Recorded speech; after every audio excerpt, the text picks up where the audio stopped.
आम संस्कृति आम परंपरा एही क्रम आज आसतु जानिबा ओडिया जीवनशैलीर अरांझा पर्व चुली पूजार स्वतंत्रता।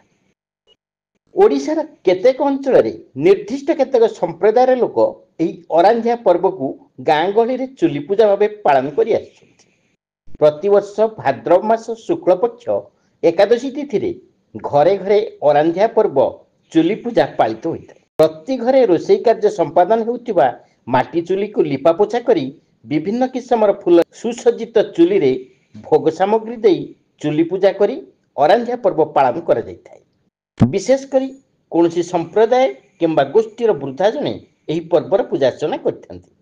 सांप्रदायिक सद्भावना भाईचारा एकतार प्रतीक भाव पालित होइतबा अन्यान्य पर्वपर्वाणी परी यही अरांझा पर्व चुली पूजार मध्य स्वतंत्रता रही हेले पारंपरिक भाव पालित होइतबा चुली पूजा आउ सेपरी निष्ठार सहित पालित हेउनाई।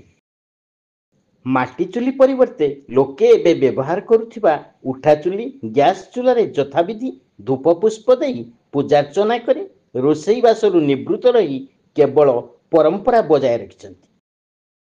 तेबे गाँ गहली रे अरांझा पर्व चुली पूजा को नहीं कौन रही वास्तव स्थिति आसंतु देखिबा।